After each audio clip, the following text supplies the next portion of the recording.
Renato Gaúcho apresenta A Força do Amor.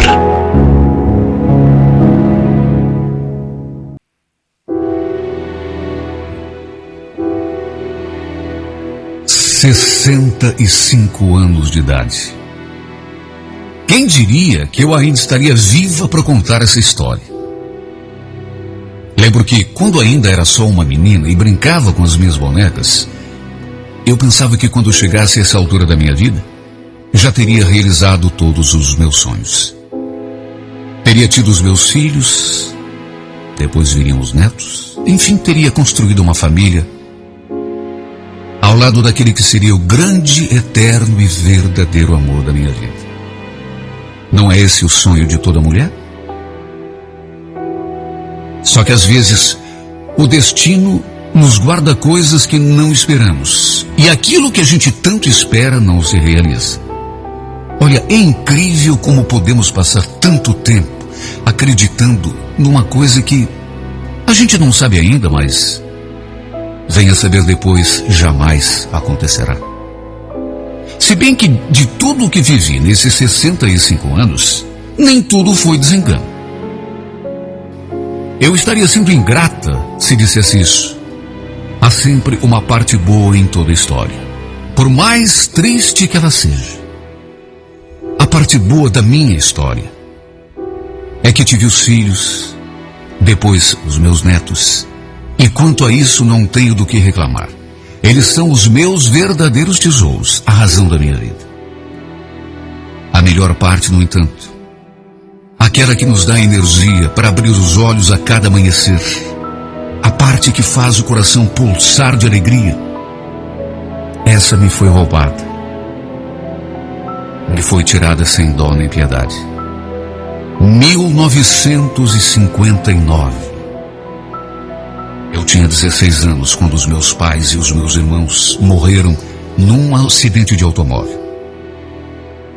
Maneira estúpida de perder a vida, queimados vivos num maldito incêndio que devorou a nossa casa. Eu fui a única que sobrou para contar a história.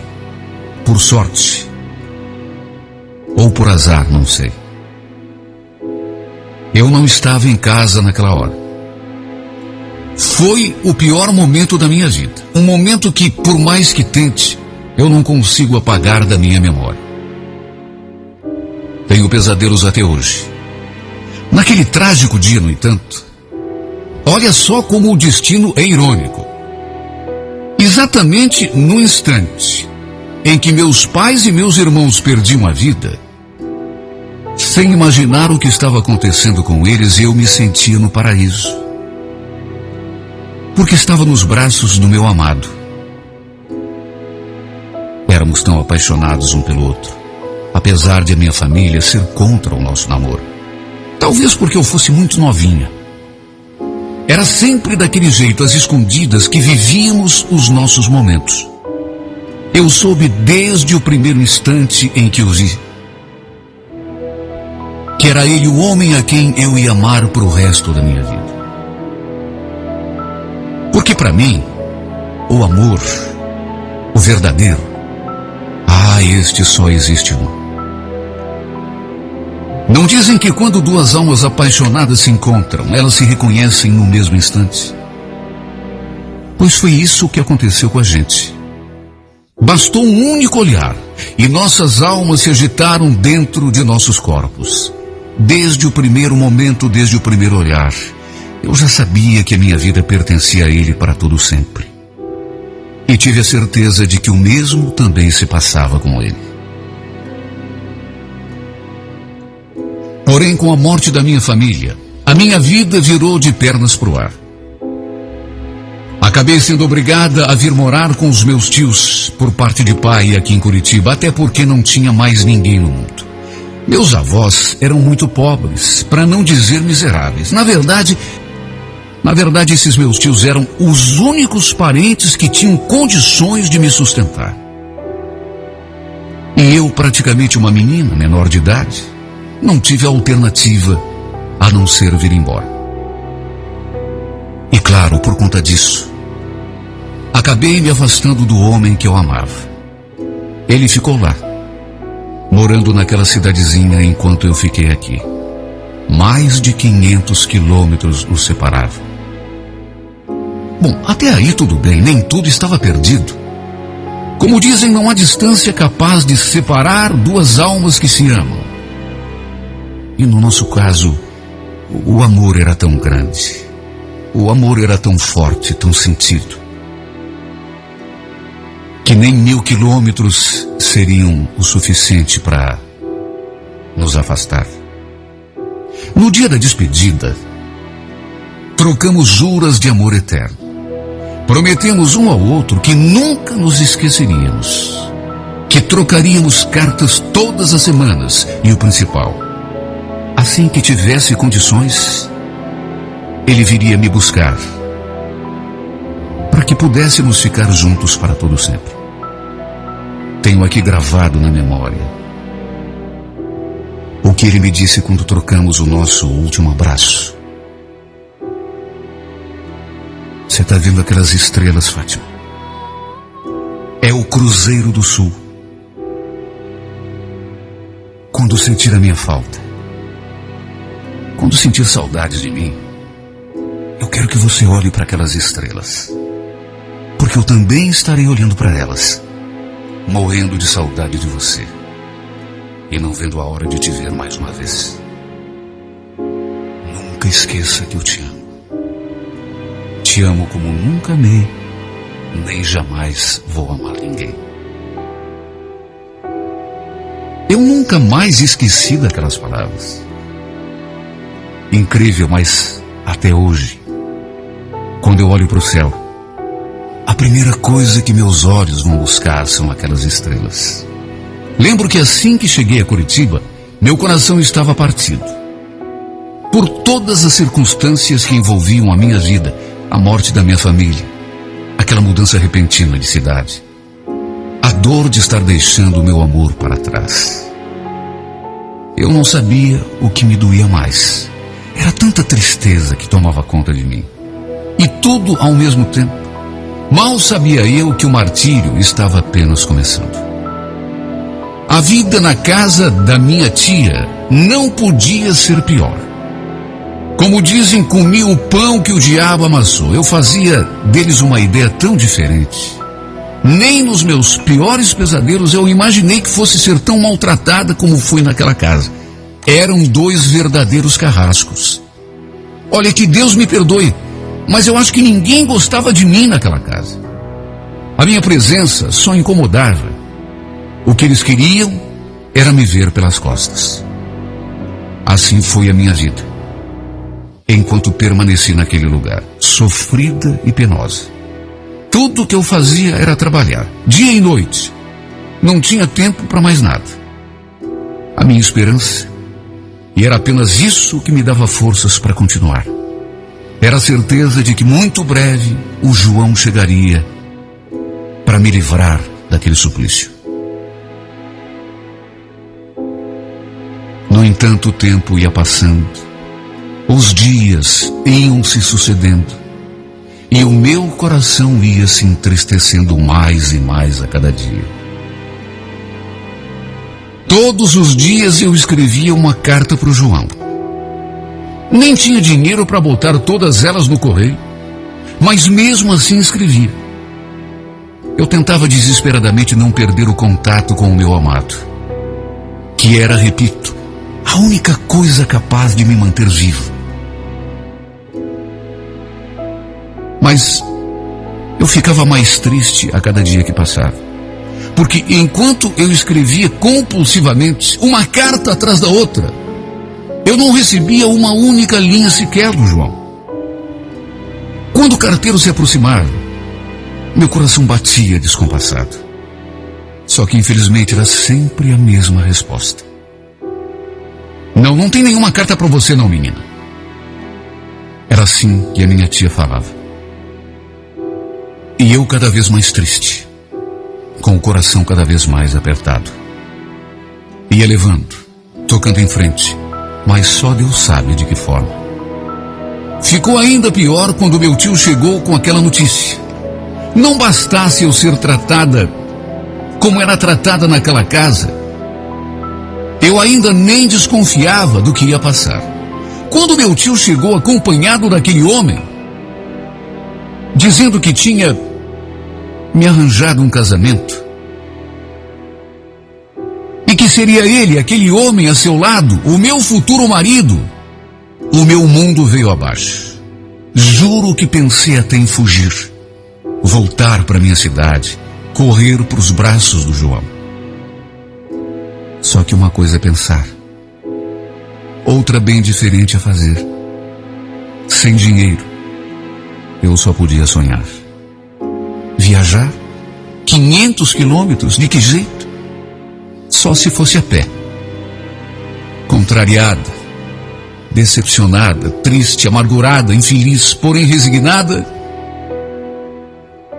depois de algum tempo acabei subindo ao altar com o pretendente arranjado pelo meu tio. Eu não tinha saída. O que eu podia fazer? Eu vivia, na verdade, como se não tivesse vontade própria. Se ainda o João me escrevesse, se ainda a gente tivesse contato e eu soubesse que ele não tinha me esquecido, mas não chegava uma linha escrita por ele, nem uma carta, nem um bilhete, nada. Eu fui chegando à conclusão de que ele tinha me esquecido. Repito, era como se eu não tivesse vontade própria. Era mandada por tudo e por todos. Meus tios, como verdadeiros carrascos, ao me oferecerem aquele homem, me condenaram a uma vida de tristeza e sofrimento. Minha única esperança, se bem que quase apagada, era ainda o João. Mas ele parecia ter desistido de mim. Não havia me escrito sequer uma carta durante todo aquele primeiro ano. Eu não sabia mais o que pensar ou o que fazer da minha vida. Foram 29 anos que vivi ao lado desse homem. Um homem que nunca amei, mas que respeitei e que, na medida do possível, tentei fazer feliz, embora eu mesma nunca tenha sido feliz. Como se diz, de corpo ao lado de um, mas com o pensamento voltado para o outro. Durante todos esses anos, nunca deixei de pensar no João. Aquela nossa promessa que tínhamos feito há tantos anos. Aquela nossa jura de olhar o Cruzeiro do Sul quando sentíssemos saudade um do outro. Mesmo que o céu estivesse encoberto, eu cumpria. Eu fazia todas as noites. Eu sabia exatamente o lugar onde as estrelas ficavam no firmamento. Até rezar baixinho, só com o pensamento, eu rezava. Ficava pedindo a Deus que olhasse por ele, estivesse onde estivesse. Ah, como doía a saudade. Meu marido faleceu antes mesmo de completarmos 30 anos de casados. Mas, como eu disse lá no início, me deixou o maior tesouro da minha vida, que são meus filhos e meus netos. De lá para cá, perdi também meu tio e um dos meus filhos. Foi outro momento de muita dor nesta minha vida que nunca foi fácil. Tristeza atrás de tristeza. Porém, a maior de todas elas, a que deixou minha alma aos pedaços, eu só fui saber no mês passado. Coincidência ou não, exatamente no mês em que completei 65 anos de idade. Minha tia estava internada, com a vida por um fio. Para nós da família, seu falecimento era só questão de tempo. Os médicos não davam esperanças. Até que um dia a enfermeira me ligou, dizendo que minha tia queria falar comigo. Na manhã do dia seguinte, fui até o hospital, ver o que ela queria de mim. A gente não conversava muito, quase não se via. Quem sabe estivesse querendo pedir perdão por todo o mal que tinha me feito. Foi com esse pensamento que entrei naquele quarto. Ela estava lá deitada, moribunda, olhando para o teto, pensativa. Quando me viu, me estendeu a mão. Tal qual imaginei. A primeira coisa que ela fez foi pedir perdão. Me perdoe, Helena. Eu juro, tudo que fiz foi pro teu bem. Vem aqui, vem. Eu tenho uma coisa para você. Eu então sentei na cama, até um pouco constrangida, sem saber muito bem o que dizer ou o que fazer. Por mais que não nos dessemos bem, por mais que eu tenha sofrido na mão dela, não é fácil ver uma pessoa naquela situação. Assim que me acomodei a seu lado, ela me apontou um embrulho feito de jornal, colocado sobre a mesinha. Aquele pacote é para você, Helena. Eu pedi pro Hugo me trazer hoje cedo. Já faz tempo que eu ando querendo te entregar isso, mas eu fui adiando. Acho que agora é a hora. Mas que tem nesse pacote, tia? Pegue. Veja você mesmo. Só não esqueça de uma coisa, aquilo que eu te falei. Tudo que eu fiz foi pensando no seu bem. Eu então, indecisa, me dirigi até a mesinha e peguei aquele pacote nas mãos, imaginando o que poderia ser.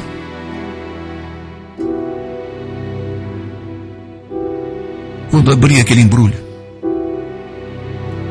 não sei nem explicar o que senti. Quase não acreditei. Meu coração quase veio na boca quando vi o que tinha ali. Me deu um nó na garganta. Eram cartas. Muitas cartas. Já amareladas pelo tempo.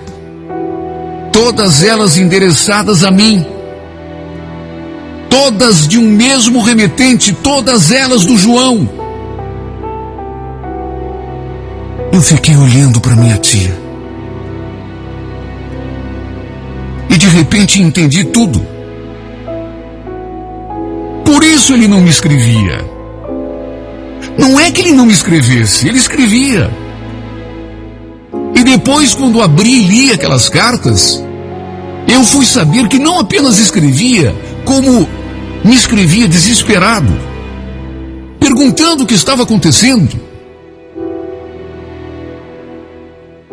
Porque eu reclamava da falta de cartas dele, nas que eu escrevia. Ele me mandava carta toda semana. Meu Deus, ela tinha escondido aquilo de mim por todo aquele tempo. Como pode? A primeira carta, inclusive, tinha o carimbo de exatos 10 dias depois da minha partida, depois que vim embora aqui para Curitiba. Eu olhei para minha tia, com aquele olhar de súplica, como me pedindo perdão sem palavras, e não sei nem dizer o que senti naquela hora. Foi uma mistura de tanta coisa. Sentimentos bons, sentimentos ruins.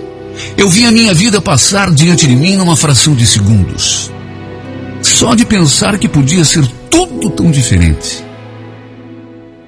A minha vida podia ter sido exatamente do jeito que eu sonhei um dia. Mas não tinha sido porque, pensando no meu bem, segundo palavras dela mesma, a minha tia tinha interceptado todas as cartas do João. Mas aquilo nem era tudo. Depois ainda fiquei sabendo que o meu casamento tinha sido arranjado tão rápido porque o João tinha me procurado na casa deles. Eles mentiram que eu já não estava ali, para que o João voltasse e nem me escrevesse mais. Como puderam esconder aquilo de mim? Como puderam brincar desse jeito com a minha vida? Eu vivi uma vida falsa. Eu vivi uma vida arranjada. Porque a minha vida verdadeira, essa tiraram de mim. Roubaram. Você se foi, tia. Já não está mais entre nós. Nem você, nem o tio. Você morreu sem ouvir da minha boca que te perdoava. E francamente eu não sei se um dia serei capaz de perdoar vocês. Mesmo estando mortos. Não sei se um dia conseguiria perdoar, mas perdoar de coração. O que fizeram comigo, você e o tio, isso não se faz para ninguém, tia. Foi uma coisa brutal. Foi uma coisa horrível. Nem mesmo em novela eu vi acontecer. Vocês me usaram. Repito, vocês roubaram a minha vida. A minha vida verdadeira eu não vivi. A vida que eu sonhei, que eu poderia ter vivido, eu não vivi. Porque vocês me roubaram. E me deram outra.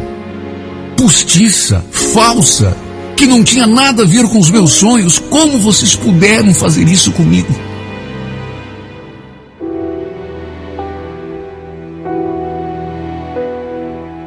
Eu fico me perguntando, porque ainda é muito recente. Foi só no mês passado que eu soube disso, mas... Meu Deus, como puderam fazer isso comigo? Não dá para entender. Lembro da minha tia me pedindo perdão e dizendo que tinha feito tudo pro meu bem. Meu Deus, tia, pro meu bem? Vocês me roubaram o amor. Vocês me roubaram tudo que eu tinha. A esperança, o futuro, o presente, tudo. E a senhora ainda me diz que foi pro meu bem? E você, João? O que deve ter pensado de mim todos esses anos? Com certeza a mesma coisa que eu pensei de você. Que você tinha me esquecido. Pelo menos você recebeu as minhas cartas. Pelo menos durante algum tempo você soube de mim. Eu nem isso, João. Nem isso. Daqui a pouco estarei te enviando minha última carta. Não sei se você ainda mora no mesmo endereço. Provavelmente não. Mas agora nem importa. Essa carta, aliás, não vai só para você. Também vou mandá-la para a música da minha vida. Para que todas as pessoas que acompanham esse programa possam conhecer a nossa história. Uma história de amor que foi interrompida pela maldade de duas pessoas. Duas pessoas que queriam o meu bem. Uma história de amor que podia ter tido um final feliz, bem diferente do que teve. Eu ainda te amo, sabe? Exatamente do mesmo jeito que te amava. Eu ainda olho para o céu e observo o Cruzeiro do Sul. Todas as noites. E pronuncio o teu nome, João. Baixinho no meu pensamento. Na minha alma. Nesse meu coração que nunca deixou e jamais deixará de te amar.